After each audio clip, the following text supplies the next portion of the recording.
السلام علیکم ورحمۃ اللہ وبرکاتہ۔ الحمد للہ رب العالمین والصلاة والسلام علی اشرف الانبیاء والمرسلین نبینا محمد وعلی آلہ واصحابہ اجمعین، اما بعد۔ اعوذ باللہ من الشیطان الرجیم، بسم اللہ الرحمن الرحیم۔ قد افلح من تزکا وذکر اسم ربہ فصلی، وقال تعالی وَلِتُكَبِّرُوا اللَّهَ عَلَى مَا هَدَاكُمْ وَلَعَلَّكُمْ تَشْكُرُونَ۔ برادران اسلام، ماہ رمضان اپنی تمام تر شان و شوکت کے ساتھ آیا اور جانے کو تیار ہے۔ یہ معدود چند یہ گنتی کے ایام بڑی تیزی سے گزرتے ہوئے چلے جا رہے ہیں۔ کس نے کتنی بندگی کی، اللہ کی نوازشات سے کتنا فائدہ اٹھایا، روزہ، نماز، قرآن، صدقہ و خیرات، دعا مناجات، دیگر عبادات کے ذریعے سے اللہ تبارک و تعالیٰ کی کتنی قربت حاصل کی، اور اللہ کی نوازشات کے کتنے مستحق ہوئے، وہ ہر شخص کا معاملہ ان کا اپنا معاملہ ہے۔ ماہ رمضان کے اختتام پر سپاس و شکریہ کے طور پر عید الفطر کی نماز ادا کی جاتی ہے۔ گویا رمضان میں جو ہم نے عبادتوں کا نذرانہ پیش کیا ہے، اس کی مزدوری ہمیں دی جائے گی۔ اس مناسبت سے ہم اللہ کی بارگاہ میں دوگانہ ادا کرنے کے لیے نکلتے ہیں، اپنے علاقے کی مسجدوں کو چھوڑتے ہیں اور کسی صحرا اور وسیع میدان میں پہنچ کر کئی بستیوں کے افراد ایک ساتھ اجتماعی نماز ادا کرتے ہیں۔ مگر اس سال کورونا وائرس کی مہاماری کی وجہ سے عالمی پیمانے پر لاک ڈاؤن کا سلسلہ شروع ہوا، اور یہ دراز ہی ہوتا چلا جا رہا ہے، جس کی وجہ سے اس سال اس انداز کی عید کی نماز ہم ادا نہیں کر پا رہے ہیں جس طرح گزشتہ سالوں میں نمازیں ادا کی گئی ہیں۔ ایسے وقت میں سب سے پہلے تو ہمیں یہ جاننا ہے کہ عید الفطر کی شرعی حیثیت کیا ہے، اسلام میں اس کا مقام و منصب کیا ہے۔ اس سلسلے میں علماء کرام کی بہت ساری باتیں ہیں۔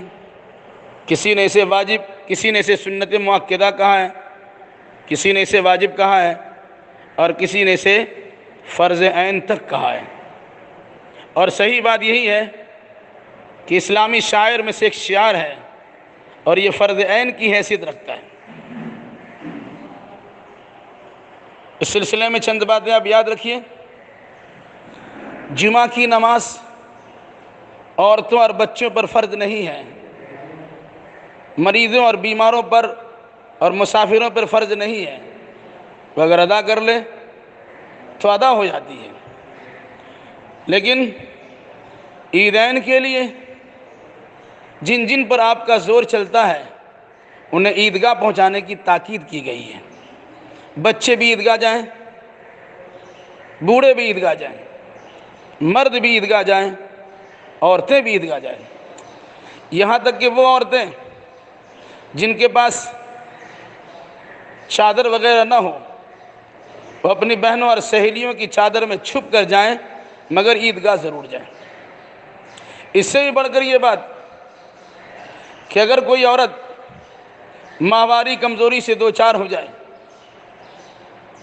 حیض و نفاس میں مبتلا ہو، ایسی خواتین کو بھی کہا گیا کہ وہ بھی عیدگاہ جائیں، مسلمانوں کی دعاؤں میں اور خیر کے کاموں میں شریک ہو۔ فَيَعْتَزَلْنَ عَنِ الْمُصَلَّى، وہ عید کی نماز پڑھنے کی جگہ سے تھوڑی ہٹ کے بیٹھی رہے۔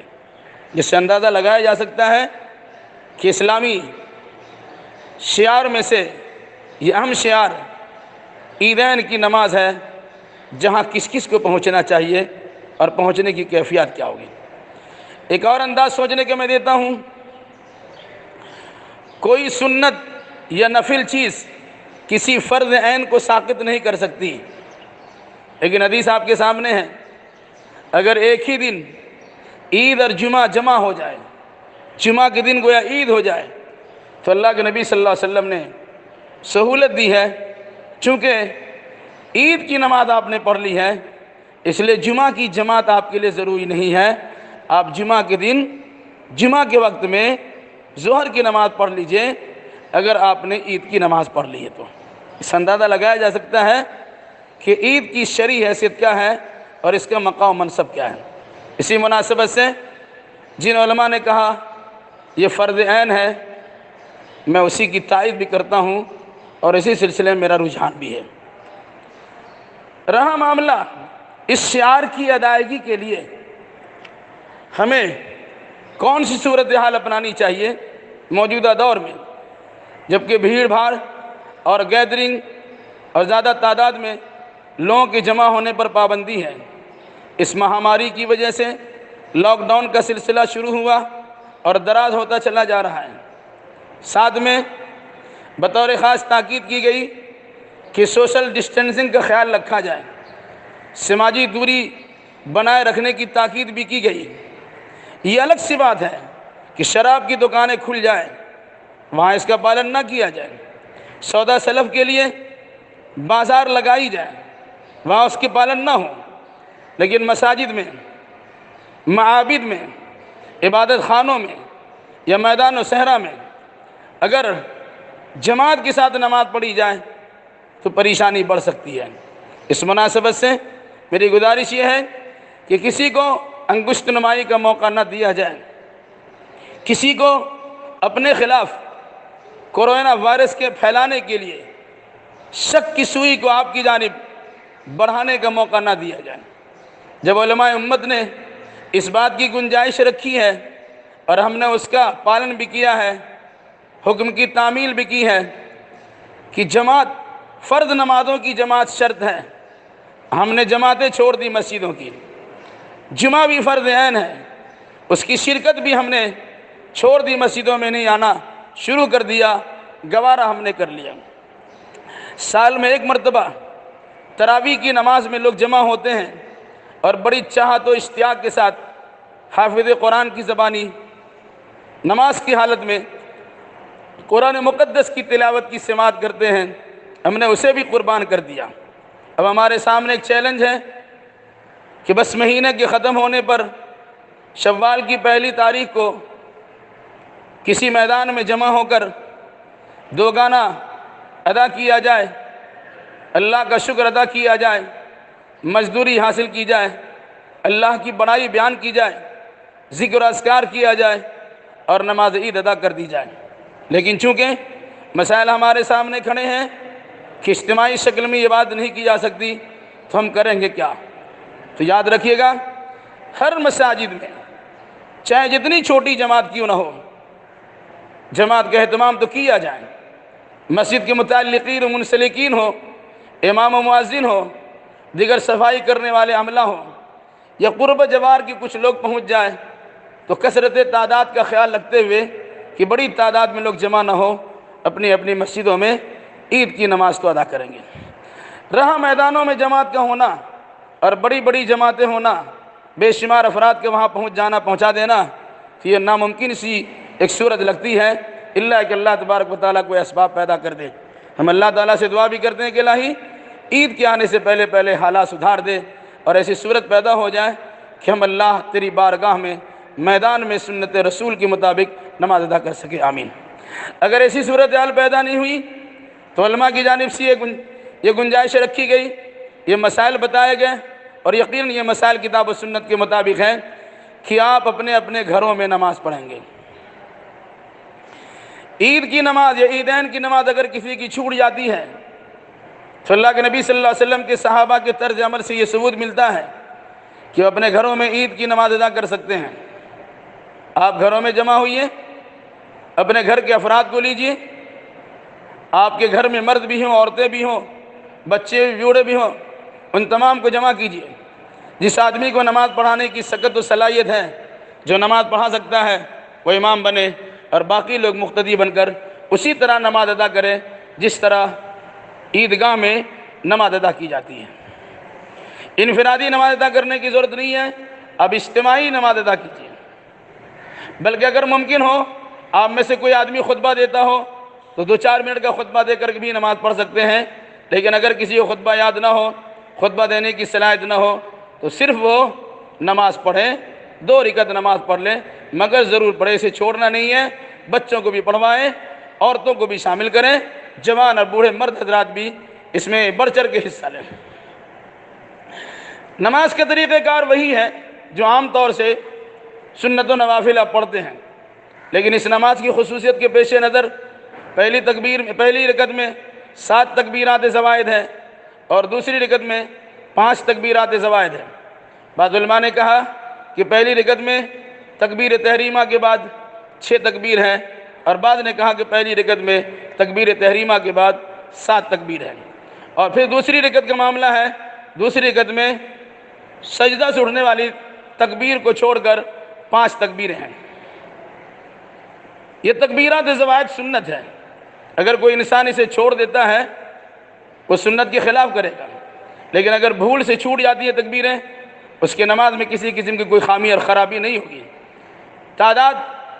تکبیرات زوائد کی تعداد بھی لوگوں کے اختلافات ہیں، مناسب یہی ہے کہ پہلی رکعت میں تکبیر تحریمہ کے علاوہ 7 تکبیرات زوائد کیجئے قرأت سے پہلے، دوسری رکعت میں قرأت سے پہلے 5 تکبیرات زوائد کیجئے۔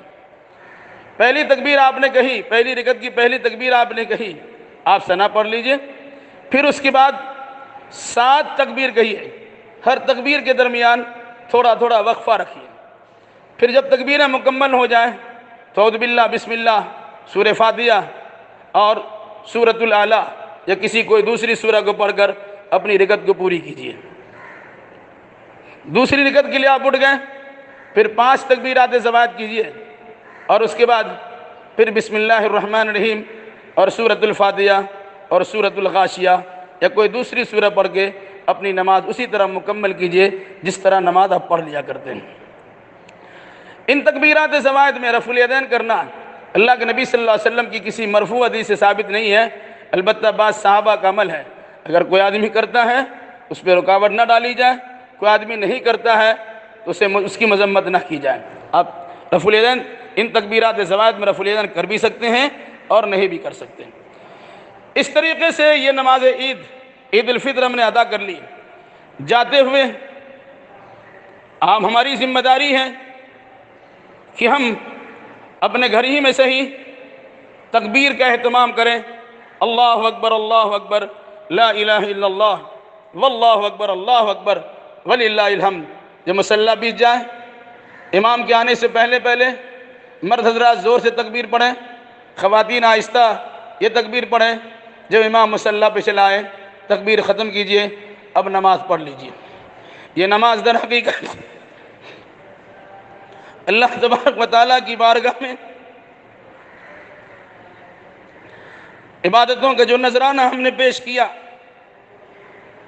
اس کی قبولیت کے لیے دعا بھی ہے۔ جو ہم نے رمضان کے روزے کی گنتی مکمل کی اس پر ثبات و شکریہ کا ایک طریقہ بھی ہے۔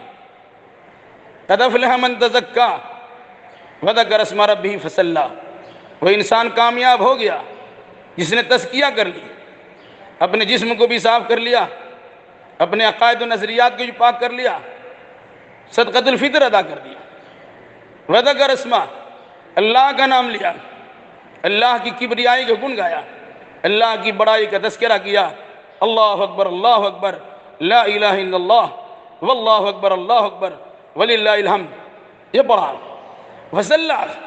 پھر جس نے اللہ تبارک و تعالیٰ کے لیے نماز پڑھ لی، گویا جو انسان زکوٰۃ الفطر ادا کرتا ہے، جو انسان اللہ کی بڑائی کا گن گاتا ہے، اور جو انسان نماز پڑھ لیتا ہے، نماز عید ادا کر لیتا ہے، وہ انسان اللہ کے فضل و کرم سے کامیاب و بامراد ہو جاتا ہے۔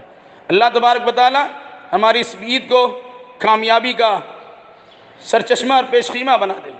جو مہاماری ہے، جو وبائی بیماری ہے، جو امراض خبیثہ ہمارے درمیان ہے، جس کے نتیجے میں پوری دنیا حیران و پریشان ہے، ہم اللہ تبارک و تعالیٰ سے اس پریشانی کے خاتمے کے لیے دعا کرتے ہیں، اور سب کو دعا بھی کرنا چاہیے کہ الہ العالمین تو اپنے فضل و کرم سے امن و امان کی دولت سے مالا مال فرما دے۔ پوری دنیا کرونا وائرس کی مہاماری سے پریشان ہے اور اس وبائی بیماری کے اندر مبتلا ہے۔ نتیجے کے طور پر انسانیت ختم ہو رہی ہے، ملنے جلنے کا رشتہ ناتا ٹوٹ جا رہا ہے، اور اس طریقے سے تعلقات بگڑ جا رہے ہیں۔ قیامت کا سماں برپا ہو چکا، لوگ ایک دوسرے کے قریب آنے کے لیے تیار نہیں ہیں، ہر شخص کو اپنی جان کی پڑی ہوئی ہے، کاروبار بند ہے، بھوک مری سے لوگ دوچار ہیں، حیرانی و پریشانی کے اندر مبتلا ہے، اور ساتھ ساتھ ان تمام چیزوں کے باوجود ایسی بیماری مبتلا ہونے کے نتیجے میں کوئی کسی کا پرسان حال نہیں ہوتا۔ الہی تو اپنے فضل و کرم سے جتنا جلدی ممکن ہو سکے اس بیماری کا خاتمہ کر دے اور اس پریشانی سے ہمیں نجات دے دے۔ نماز کے ختمے ہونے پر عید کی مبارکبادی دینے میں اب کوتاہی نہ برتیں، اپنے دوست احباب کو، ملنے جلنے والوں کو ضرور مبارکبادی کلمات پیش کرے۔ تقبل اللہ منا ومنکم، اللہ ہماری عید کو اور آپ کی عید کو قبول فرمائے، اللہ ہماری عبادتوں کو اور آپ کی عبادتوں کو شرف قبولیت بخشے۔ والسلام علیکم ورحمۃ اللہ وبرکاتہ۔